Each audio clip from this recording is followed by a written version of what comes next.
दक्षिण भारत, जैसे हमने उस दिन बताया था तुम लोगों को, जो हमारा भारत का नक्शा बेटा होता है ये इस तरीके का होगा ना।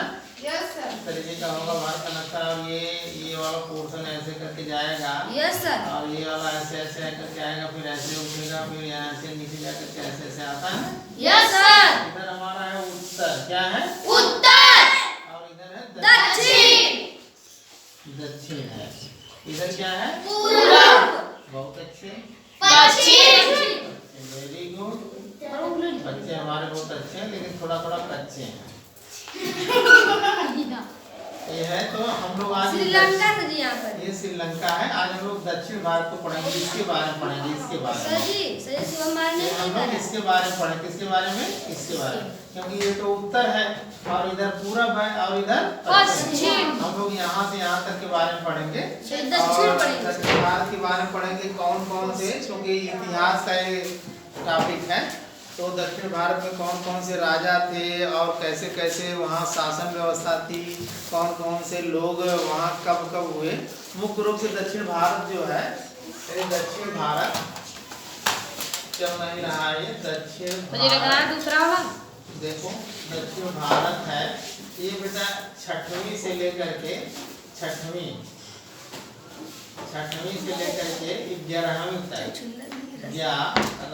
तक, 11वीं शताब्दी तक ये जो है, शताब्दी तक की बात है। 6वीं से 11वीं कौन कौन से राजा थे, तो सभी लोग किताब खुल गई सबकी। Yes sir. ये संख्या 84 है। Yes sir. कह रहा है कि दक्षिण भारत की प्रारंभिक जानकारी हमें सम्राट अशोक के अभिलेखों तथा संगम साहित्य से प्राप्त होती है। संगम साहित्य में कमेंट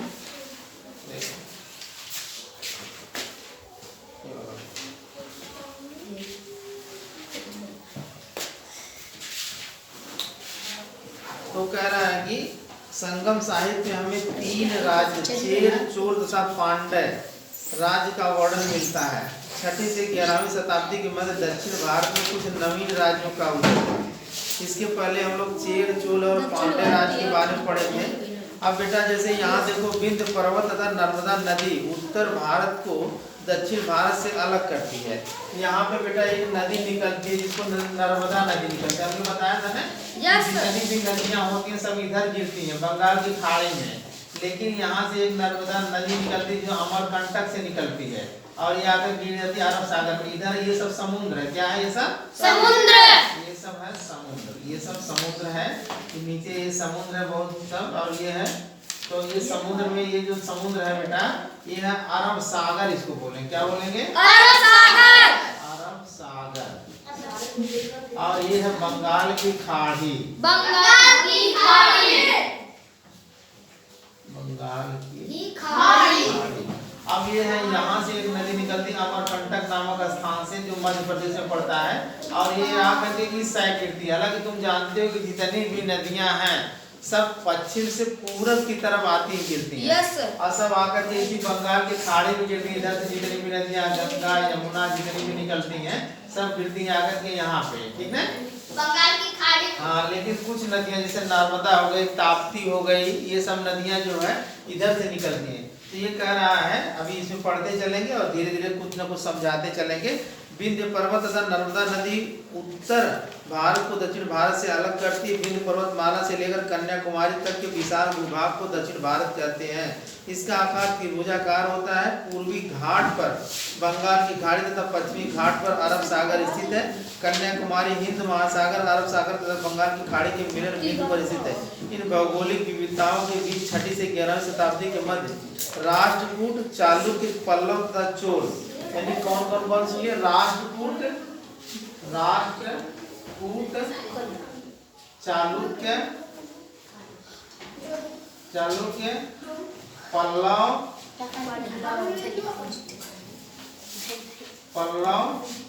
तथा चोल, ये चार वंश के राजा हुए। इन्हीं के बारे में हम लोगों को पढ़ना है, राष्ट्रकूट, चालुक्य, पल्लव और चोल। तो इस तरीके से इन राजाओं का उदय हुआ, इन वंश का उदय हुआ, इन्हीं के बारे में बेटा पढ़ना है, ठीक है। इन राज्यों ने केवल दक्षिण भारत की अपितु उत्तर भारत की राजनीतिक व्यवस्था को भी प्रभावित किया। इन राज्यों ने कला एवं साहित्य के विकास पर विशेष ध्यान दिया। दक्षिण भारतीय शासकों का मंदिर निर्माण में विशेष रुचि थी। इन शासकों ने एलोरा तथा कैलाश मंदिर, विरूपाक्ष मंदिर, बृहदेश्वर मंदिर, महाबलीपुरम तथा रथ मंदिर जैसे विश्व प्रसिद्ध मंदिरों का निर्माण किया। इन्होंने भारतीय कला एवं संस्कृति को दूर दराज के देशों तक फैलाया। अब राजपूत के बारे में सबसे पहले पढ़ेंगे। यहाँ से देखते हैं, यहाँ राजपूत यहाँ तक आ रहा दिखाई दे रहा है? Yes sir. यहाँ तक यहाँ तक यस सर। आपका सभी फोटो नहीं दिखाई दे। यहाँ मान हमारा नहीं यहाँ दिखाई दे रहा? Yes sir. ऊपर नहीं जा रहा है? Yes sir. राजपूत यहाँ लिखते हैं, थोड़ा थोड़ा उसके बारे में समझते चलेंगे। राजपूत के बारे में बेटा, ठीक है, और यही चीजें जानकारी के लिए जरूरी है तुमको। राजपूत के बारे में देखेंगे। राजपूत में का प्रथम शासक दंत दुर्ग था। कौन सा था प्रथम शासक? प्रथम शासक लिखेंगे। प्रथम शासक कौन सा? दंत दुर्ग। कौन सा? दंती दंत दुर्ग था। कौन सा? दंती दुर्ग। और ये इतना याद रखेंगे। और इन्होंने अपनी राजधानी कहाँ बनाया था? राजधानी कहाँ बनाया था? राजधानी, इसको काल बना लेंगे। राजधानी बना था मान्य खेत। कहाँ बनाया था? मान्य खेत। इतना याद रखेंगे। ये प्रथम शासक और ये राजधानी, ये हो गए, ठीक है। और इसके बाद ये कह रहा है इन्होंने अपनी राजधानी मानखेड़ बनाया। आधुनिक सोलापुर महाराष्ट्र के दंतुर के बाद जो प्रथम शासक बना, तो प्रथम से एलोरा के प्रसिद्ध मंदिर का निर्माण कराया। अजंता और एलोरा की जो गुफाएं बेटा हैं बहुत ही पुराने मंदिर हैं। अब आप समझ लो कि हम लोग 2023 सन चल रहा है ना। अब 6वीं से लेकर के 11वीं शताब्दी, कितना 100 साल पहले की बात है। उस समय भी ये मंदिर बने हैं। आज भी ये मंदिर जो बने हैं एलोरा और अजंता के गुफाओं के मंदिर बने, पत्थरों को काट करके बने हैं, ना कि ईंट की जोड़ैया हुई है, ना कि जो है सीमेंट बालू से गारा से जोड़ैया हुई है। केवल बड़े बड़े पत्थर थे, बहुत विशाल पत्थर थे। 100 फीट, 200 फीट, 500 फीट इतने पत्थर थे। उस पत्थरों को छेनी हथौड़ी से लेबर मिस्त्री काट करके उसमें मंदिर बनाए, उसके अंदर घर बनाए, उसमें मूर्ति बनाए, उस मंदिर यानी पत्थरों को ही काट करके बनाए। तो इसमें पहले वाले में है राजपुर में एलोरा का मंदिर किसने बनाया? कृष्ण प्रथम ने बनाया। एलोरा का मंदिर इतना याद रखो, किसने बनाया? कृष्ण प्रथम ने बनाया। कृष्ण प्रथम ने बनाया, बस इतना याद रखिए, ठीक है। ये हो गया। ये अब हम लोग दूसरा पढ़ेंगे, चालुक्य वंश। कौन सा वंश? चालुक्य वंश पढ़ेंगे। अब चालुक्य वंश को वातापी भी कहते हैं, ठीक है। इसको देखेंगे। चालुक्य वंश के संस्थापक पुलकेशियन द्वितीय। अब चालुक्य वंश यहाँ लिख देते हैं, चालुक्य। इसके संस्थापक यहाँ से प्रथम शासक या संस्थापक कौन से थे? इसके संस्थापक थे पुलकेशियन प्रथम। कौन से थे? पुलकेशियन प्रथम थे। और इनकी राजधानी कहाँ थी बेटा? इनकी राजधानी वातापी थी। वातापी थी। और इन्होंने जो है आधुनिक उसका नाम बादामी कर दिया, जो कर्नाटक राज्य के बागलकोट जिले में स्थित है। इसी वंश के प्रतापी राजा पुलकेशियन द्वितीय ने उत्तर भारत के सम्राट हर्षवर्धन को युद्ध में पराजित किया था। चालुक्य शासकों ने कई मंदिरों का निर्माण कराया। जब वातापी का विरूपाक्ष मंदिर विश्व प्रसिद्ध है। इसमें सबसे प्रसिद्ध मंदिर कौन है? विरूपाक्ष मंदिर। कौन सा मंदिर है? विरूपाक्ष मंदिर प्रसिद्ध है। उसके बाद हम लोग चलेंगे कौन सा? पल्लव वंश। कौन सा वंश? पल्लव। थोड़ा जानते चलेंगे पल्लव वंश। अब पल्लव वंश का संस्थापक कौन होगा बेटा? पल्लव वंश के संस्थापक सिंह विष्णु थे। कौन थे? सिंह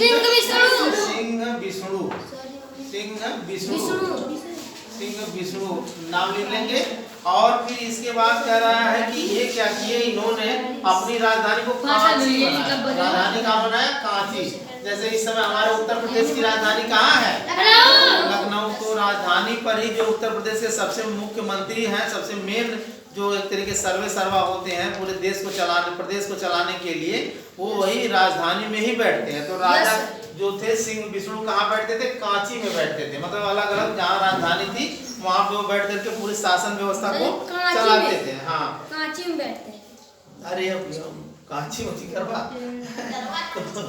तो इस तरीके से कांची की राजधानी बनाया। वर्तमान समय में यह स्थान तमिलनाडु राज्य में स्थित है। सिंह विष्णु के बाद महेंद्र वर्मन, नरसिंह वर्मन प्रथम और महेंद्र वर्मन द्वितीय राजा सिंह आदि शासक हुए। इसमें तमाम शासक हुए, महेंद्र वर्मन, नरसिंह वर्मन, महेंद्र वर्मन द्वितीय, राज सिंह आदि राजा हुए। इस वंश के शासकों ने महाबलीपुरम में बने रथ मंदिर को बनाया। कौन सा मंदिर बनाया? महाबलीपुरम। इसमें बेटा क्या बनाया?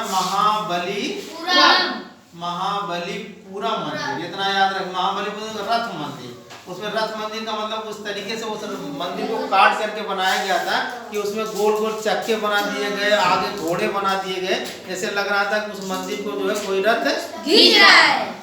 तो इस तरीके से लास्ट वाला चोल वंश। कौन सा वंश? चोल वंश। पहला था, ये दूसरा था, ये तीसरा। अगला है चोल वंश। चौथा चोल वंश चाल ही है। चोल वंश के बारे में जानेंगे बेटा। चोल वंश था, चोल वंश का प्राचीन राजवंश चोल वंश का उल्लेख अशोक के शिलालेखों में मिलता है। दूसरी शताब्दी ईस्वी में कारिकाल नामक शासक ने बहुत से राज्यों को जीता। 8वीं शताब्दी विजयालय ने पुनः चोल वंश की सर्वोच्चता को स्थापित किया। किसने? विजयालय ने। किसने? विजयालय इसकी सर्वोच्चता को स्थापित किया। और इसके बाद जो है अपनी राजधानी तंजौर को बनाया। किसको बनाया? तंजौर को राजधानी बनाया। देखो तंजौर को राजधानी, इतना याद रखोगे। यानी पूरी इस दक्षिण भारत में, यहाँ नक्शा देख रहे हैं हम लोग ने, दक्षिण भारत में 4 वंश थे। 4 वंश में पहला वंश था राजपूत, दूसरा था चालुक्य, तीसरा था पल्लव, चौथा था चोल। और राजपूत का प्रथम शासक दंतेदुर्ग, जिन्होंने राजधानी मानेखेट को बनाया। एलोरा का मंदिर इसी में बनाया, प्रथम ने बनाया। चालुक्य वंश का शासक था पुलकेशिन प्रथम था, वातापी राजधानी थी। विरूपाक्ष का मंदिर बनाया। पल्लव वंश में सिंह विष्णु जो थे संस्थापक थे, कांची राजधानी बनाए। महाबलीपुरम रथ मंदिर बना। चोल वंश में विजयालय थे और तंजौर राजधानी बनाए। ठीक है, तंजौर। अब कह रहे हैं कि अब यहाँ की शासन व्यवस्था कैसी थी। जैसे हमारे यहाँ देख रहे हैं इस समय शासन व्यवस्था के बारे में कि मंत्री हैं, मुख्यमंत्री हैं, तमाम हम लोग शिक्षा विभाग से जुड़े हुए हैं, तो खंड शिक्षा अधिकारी हैं, बेसिक शिक्षा अधिकारी हैं, सभी लोग चेक करते हैं ना। टीचर हैं, लोगों को पढ़ाते हैं। तो वहाँ की शासन व्यवस्था कैसी थी उसके बारे में देखेंगे बेटा। शासन व्यवस्था में दक्षिण भारत के राज्यों की शासन व्यवस्था में राजा ही सर्वोपरि होता था। राजा की सहायता के लिए मंत्री तथा कर्मचारी होते थे। उन मंत्रियों और कर्मचारियों की नियुक्ति राजा स्वयं करता था। इस प्रकार उन मंत्रियों और कर्मचारियों पर उनका नियंत्रण रहता था।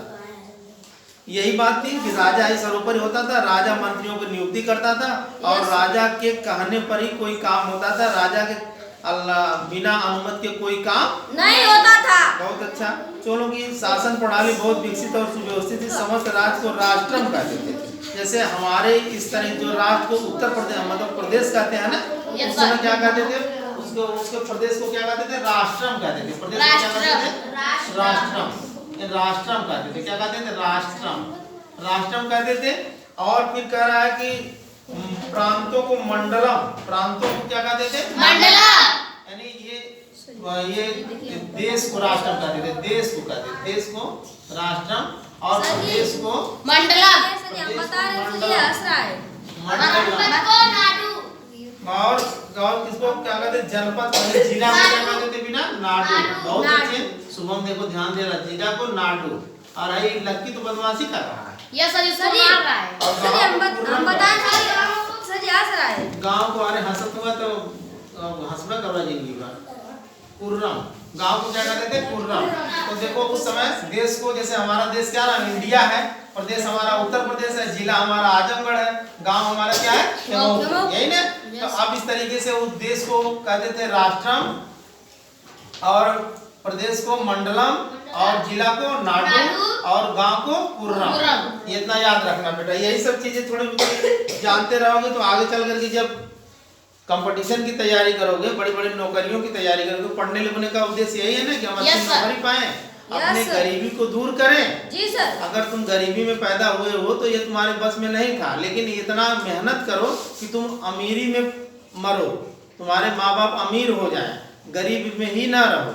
क्या हो, तो इसके लिए क्या करना होगा? पढ़ाई करनी होगी, मेहनत करनी होगी, संघर्ष करना होगा, जीवन में बहुत कठिनाइयों का सामना करना होगा, तभी अपने इस समाज की, अपने देश की और अपनी खुद की जो है अच्छाई करोगे। अगर तुम बन जाते हो पढ़ लिख करके तो तुम्हारे घर परिवार माँ बाप कितनी खुशियाँ होती हैं कि हमारा लड़का नौकरी पा गया, पैसा कमाएगा, हमारी गरीबी दूर होगी, घर बनाएगा, गाड़ी घोड़ा लेंगे। तुम्हारे नात रिश्तेदार भी यहाँ तक कि तुम्हारी प्रशंसा करते हैं। कोई तुम्हारा मामा होगा, तुम्हारा फूफा होगा, मौसा होगा, यही नहीं कहेगा कि हमारे रिश्तेदार का लड़का देखिए इतना बड़ा मास्टर हो गया, इतना बड़ा इंजीनियर हो गया।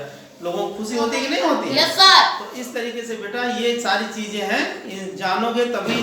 छोटी छोटी चीजें अभी से तुम्हारा दिमाग एक तरीके से कोरे स्लेट के समान है, कोरा कागज है। जैसे कुछ चीज उसको लिख दी जाएगी तो वो चीज अमिट रहेगी। तो उस तरीके से अभी जैसे मिट्टी का बर्तन बनाता है कुम्हार, तो पहले क्या करता है, माटी लाता है, उसको सानता है, फिर उसको लोहा बनाता है, फिर चाक पे चढ़ाता है, फिर जैसा भरका बनाना चाहे भरका बना लेगा, हाड़ी बनाना चाहेगा हाड़ी बना लेगा, और जो भी पक्ति बनाना चाहे, जो भी बनाना चाहता बना लेता है कि नहीं? Yes, sir. सुराही बनाना चाहे सुराही बना लेगा। फिर जब उसको पका देगा तो फिर चाहेगा तो उसको टेढ़ हो गई तो सीधी कर पाएगा? नो सर, फूट जाएगा। तो फूट जाएगा। इसलिए अभी तुम लोग कच्ची मिट्टी के समान हो। तुम लोगों को जैसे शिक्षा दी जाएगी, जैसे पढ़ाया लिखाया जाएगा, वैसे ही तुम लोग बनोगे। इसलिए जो भी पढ़ाया लिखाया जाता है, मेरे कहने का मतलब ये नहीं कि खेलो मत, मौज मस्ती मत करो, लेकिन जब तक क्लास में हो तब तक जो पढ़ाया लिखाया जाता है उसको ध्यान से सुनो और पूछो भी।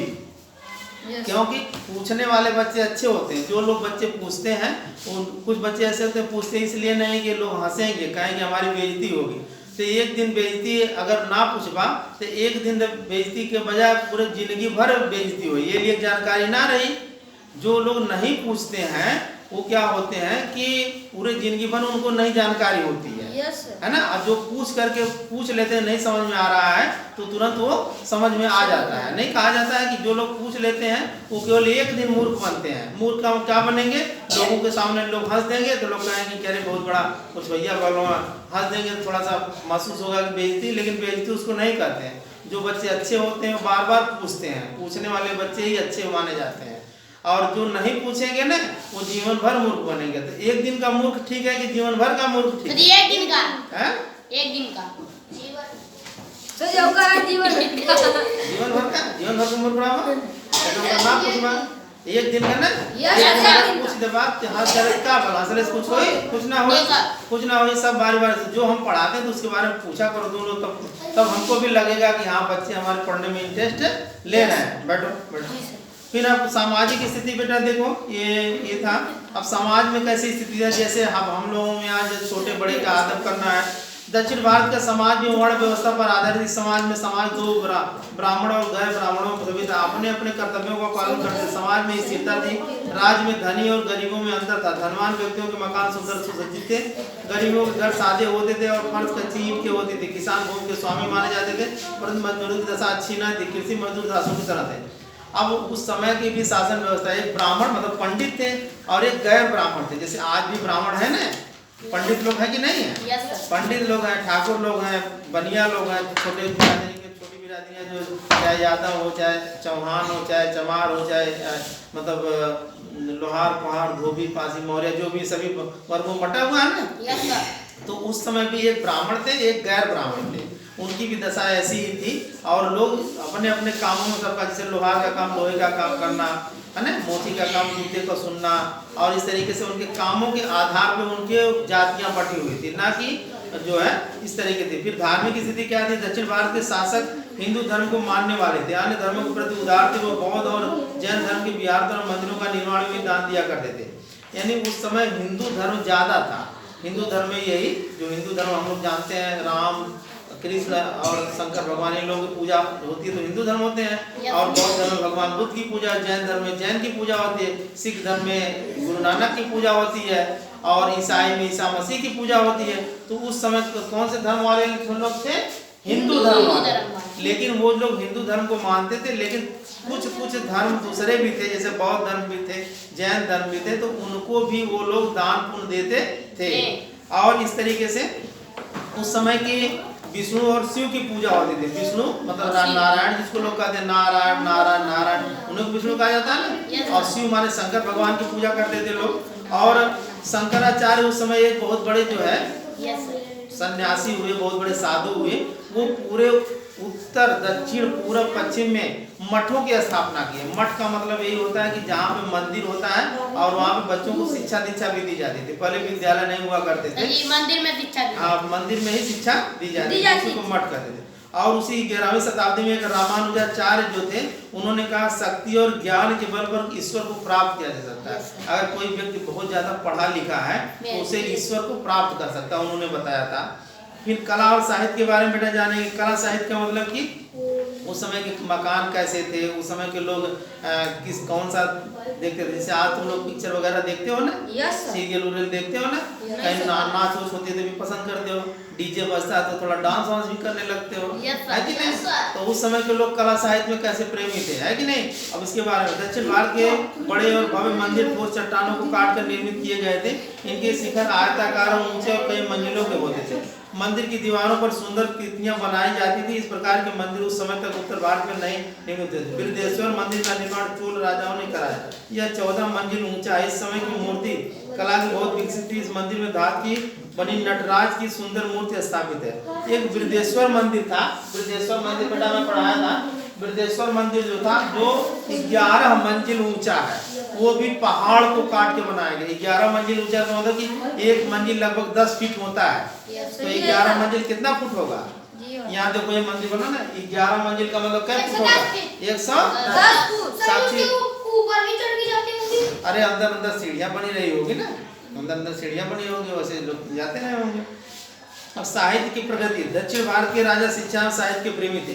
शिक्षा भी थी, पढ़ाई लिखाई भी होती थी और उसमें लोग भी थे। दक्षिण भारत में संस्कृत और तमिल के अलावा अन्य स्थानीय भाषा जैसे कन्नड़ की भी भाषा प्रचलित थी। पल्लव शासकों के समय संस्कृत भाषा की विशेष उन्नति हुई। कांचीपुरम पल्लवों की राजधानी होने के अलावा तमिल और संस्कृत के अध्ययन का केंद्र भी था। महान संस्कृत कवि दंडी पल्लव राजा नरसिंह वर्मन द्वितीय की राजसभा में थे। अब दंडी जो थे ये थे। अब कंबन जो रामायण लिखे, जैसे हमारे यहाँ जो रामायण कौन लिखे थे, रामायण की रचना कौन किए हैं, रामायण की रचना वाल्मीकि की है। कौन किए हैं, वाल्मीकि। लेकिन रामचरितमानस की रचना कौन किए हैं, रामचरित। कौन बात कर रहा है जी, रामचरितमानस की रचना तुलसीदास की है। किसने किया है, तुलसीदास किए हैं। और जो दक्षिण भारत में यानी यहाँ पे दक्षिण भारत में कौन है, कंबन नामक थे। कौन थे, कंबन।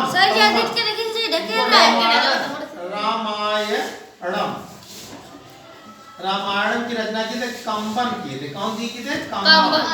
ये कंबन ये उनकी रचना की थी, क्योंकि वहाँ की तमिल भाषा थी और संस्कृत भाषा थी। संस्कृत भाषा तो हमारे यहाँ भी थी, लेकिन वहाँ तमिल भाषा में रामायण की रचना कंबन ने किए थे। अब वही चीजें थी उस भाषा में लिखे गए। तमिल वाले नहीं कन्नड़ मन्नड़ बोलते हैं, तगड़ी बोलते हैं। अरे जैसे साउथ की पिक्चर वगैरह देखोगे तो उसमें नहीं उसका लिखा लगा ऐसे गोला गोला रहता है और उनकी भाषा भी नहीं समझ में आएगी। हम लोग भाषा वो नहीं समझ में आएंगे, उनकी भाषा हम भी नहीं समझ में आएंगे। अगड़ी बगड़ी तगड़ी बोलेंगे, यही सब बोलेंगे। अपने में समझते हैं, लेकिन हम सब में समझ नहीं आएगा क्या। अब आय के स्रोत बेटा थोड़ा देख लो। दक्षिण भारत में मसालों का उत्पादन बहुत होता था। वे अपने प्राकृतिक संसाधनों और व्यापार में बहुत लाभ उठाते थे। उस समय किसका व्यापार होता था, मसालों का। दक्षिण पूर्व एशिया से इनके अच्छे व्यापारिक संबंध थे। अब दक्षिण पूर्व एशिया से, अब यहाँ से दक्षिण पूर्व, अभी दक्षिण किधर पड़ेगा बेटा, नीचे पड़ेगा। और पूर्व किधर पड़ेगा, इधर। दक्षिण पूर्व इधर। अब इधर अंडमान निकोबार द्वीप समूह है और इधर म्यांमार है, बर्मा है ना। तो इधर मलाया वगैरह भी है, सिंगापुर है। तो वहाँ से लोग व्यापार करते थे। अब मसाला ले जाकर के बेचते थे और उसके बदले में वो अपना जो पैसा पाते थे वहाँ से ले। चीन से भी यहाँ से घूम करके यहाँ से चीन भी जाते थे। यहाँ ये सब चीन वाला इलाका था, ये सब चीन वाला इलाका। यहाँ भी जाकर के व्यापार अपना करते थे। यहाँ से जो है सर जी उसके बाद मसाला थोड़ा इनका प्रमुख बंदरगाह महाबलीपुरम जो स्थानीय सुदूर व्यापार के राजकोष की आय के लिए प्रतिदिन नदियों के तटीय इलाकों को धान और गन्ना की उपज होती थी। दक्षिण भारत के विदेशी संपर्क। अब विदेशों से भी इनका संपर्क था। चोल वंश के राजा राजेंद्र चोल प्रथम के पास बहुत बड़ी जल सेना थी। जिसकी सहायता से उन्होंने दक्षिण पूर्व एशिया के भूभाग, यहाँ पे श्रीलंका है ना, दक्षिण पूर्व श्रीलंका को उन्होंने, अब श्रीलंका को किसने जीता था? राजेंद्र प्रथम ने जीता था। किसने जीता था? राजेंद्र प्रथम ने श्रीलंका को जीता था। श्रीलंका को जीता था। श्रीलंका पे आक्रमण करके इसको जीत लिया था। पहले के राजाओं में यही बात थी कि वो देखते थे दूसरे देश को जाकर के जीत लेते थे। उनका यही उद्देश्य था कि हम कब्जा करें, अधिक जीत के क्या करते थे? जीत के वहाँ अपना कब्जा दिखाते थे कि यहाँ तक हमारा राज्य है। वो जब तक जीते थे, चाहे मर गए तो मर गए, फिर उनका लड़का राजा होगा वो भी वही करेगा। उनका यही उद्देश्य था। अगर नहीं करेंगे दूसरा राजा उनको हरा देगा। अगर शांति से बैठना चाहें तो शांति से बैठ भी नहीं पाते थे, क्योंकि दूसरा राजा फिर आकर के उनके राज को हड़प लेता था। इसलिए वो जहाँ राजा क्या होता था? राजा फिर जब मर जाता तो लड़का भी राजा या दूसरा कोई और उससे शक्तिशाली राजा आता था। हाँ, जो हरा देता था वो राजा क्या होता? उसको हरा करके मार देते थे, बंदी बना लेते थे, अपने यहाँ ले जाते, या तो शरण में आ जाता था उनके। वे चलिए हम हाथ जोड़ रहे हैं, हार गए आपसे, अब हमको जो है जीने खाने दीजिए। उसी में वो भी एक आम आदमी की तरह जीता था। या अगर ज्यादा टेढ़ होता था, ज्यादा विरोध करता था, मार देते थे जान से।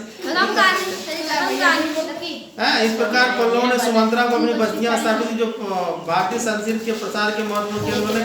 कंबोडिया और चंपा इसके शासक सब थे। कंबोज में संस्कृत भाषा का केंद्र बन गया। असंख्य लेख संस्कृत भाषा में लिखाए गए। भारतीय स्थानीय लोगों के साथ घुल मिल भारतीय कला साहित्य एवं भाषा का विस्तार हुआ। आज भी इनका प्रभाव वहाँ के स्थानीय भाषाओं में दिखता है। इंडोनेशिया, यहाँ पे बेटा जाओगे, यहाँ से जाओगे ना, इधर आओगे तो तुम्हारा पड़ता है दक्षिण अफ्रीका। ये पड़ता है अफ्रीका, पड़ता है क्या पड़ता है? अफ्रीका। अफ्रीका में पड़ता है जो है ये इंडोनेशिया, बहुत बड़ा देश है। इंडोनेशिया में भी जो है सबसे बड़ा मंदिर वगैरह का निर्माण हुआ। यहाँ से लोग जाते थे, यहाँ से भी जाते थे, यहाँ से भी जाते थे, समुद्री मार्ग के द्वारा व्यापार करने जाते थे। तो जहाँ जहाँ गए वहाँ भी। और सबसे बड़ा जो है अंकोरवाट का मंदिर कंबोडिया में है। कहाँ पे है? कंबोडिया में।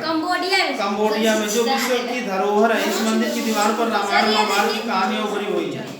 और एक अद्भुत बात यह है बेटा, संसार का सबसे विशाल मंदिर, बौद्ध मंदिर बोरोबुदुर इंडोनेशिया में है। कहाँ पे है? इंडोनेशिया। और इसके बारे में लोग बताते हैं कि एक बहुत बड़ा जो ज्वालामुखी फूटी थी कई 100 साल पहले, मतलब कई हजारों साल पहले। और उसके बाद जो है वो ज्वालामुखी के फटने के बाद जो है वहाँ बहुत ज्यादा राख हो गई थी। राख होने के बाद जो वो धीरे धीरे जब राख हो गई तो ऐसे ढेर लग गया बहुत ज्यादा राखों का। फिर उसके बाद जो है पता चला कि बहुत बड़ा ढेर है, जैसे मना पता चला कि बहुत बड़ा ढेर है। फिर उसके बाद दूसरे जब राजा उजा आए, दूसरे सब शासक आए तो उसको साफ करवाए। तो साफ करवाए तो ऊपर देखे कुछ टीला उला ऐसे ऐसे दिखाई देने लगा, मंदिर की तरह ऐसे बना हुआ। तो जब साफ करवाते गए तो वो बहुत बड़ा मंदिर दिखाई उसमें दिया। अब ये पता नहीं चलता है कि जो बोरोबुदुर मंदिर है, हालांकि हमारे नेपाल में लुम्बिनी में महात्मा बुद्ध नहीं, अब इसके बारे में रहस्य बना रह गया कि उसको कौन बनवाया, बोरोबुदुर मंदिर कौन बनवाया, ये रहस्य की बात है। कौन उसके पहले कोई राजा रहा होगा जो उसको बनवाया होगा। ज्वालामुखी जब फटा तो राख हो गई तो उसके बाद हाँ, ये भी रहस्य की बात है कि ज्वालामुखी फटा हो गया तो नष्ट हो जाना चाहिए। फटता कैसे? नीचे गर्मी होती है ना, नीचे गर्मी होती है, गर्मी जब बाहर निकलती है तो जमीन को फाड़ करके निकलती है। जमीन को फाड़ के निकलेगी तो वहाँ ज्वालामुखी फट जाएगा। हमारी पृथ्वी अंदर से बहुत गर्म है। जैसे तुम कौड़ा तापते हो ना, कौड़ा तापते हो, जब वो कौड़ा बुझ जाता है तो 1 घंटे के बाद जब उसमें अगर पैर से डालो तो अंदर में आग रहती है कि नहीं रहती है? छन जल जाता। तो उसी तरीके से हमारे ऊपर से पृथ्वी लग रही ठंडी ना, लेकिन बहुत नीचे जाएंगे, 1000-2000 किलोमीटर जब नीचे जाएंगे ना तो बहुत गर्म है। आग का गोला है पृथ्वी के अंदर है। हाँ, बहुत इतनी गर्म है कि पूछो मत। अभी आगे पढ़ोगे तो बहुत हड्डी उड्डी भी गल जाएगी, हड्डी उड्डी का पता ही नहीं चलेगा। बहुत गर्म है पृथ्वी, अंदर से पृथ्वी बहुत ही हीट है, एकदम गर्म ही है। तो इस तरीके से अब बोरोबुदुर मंदिर की वही कहानी है कि वो बना, उसको फिर साफ करवाया गया और वो लगभग 15,000 स्क्वायर फुट, बहुत दूर तक वो मंदिर है। अब समझ लो विश्व का सबसे विशाल मंदिर जो है। अब हमने बताया ना कि लुम्बिनी नेपाल में भगवान बुद्ध का जन्म हुआ, उनको ज्ञान प्राप्त हुआ बोध गया बिहार में। उन्होंने प्रथम उपदेश सारनाथ आपके बनारस में दिया, ठीक है। लेकिन इनका मंदिर, इनके जो अशोक थे, अशोक ने बौद्ध धर्म की स्थापना की और अशोक मौर्य वंश का शासक थे।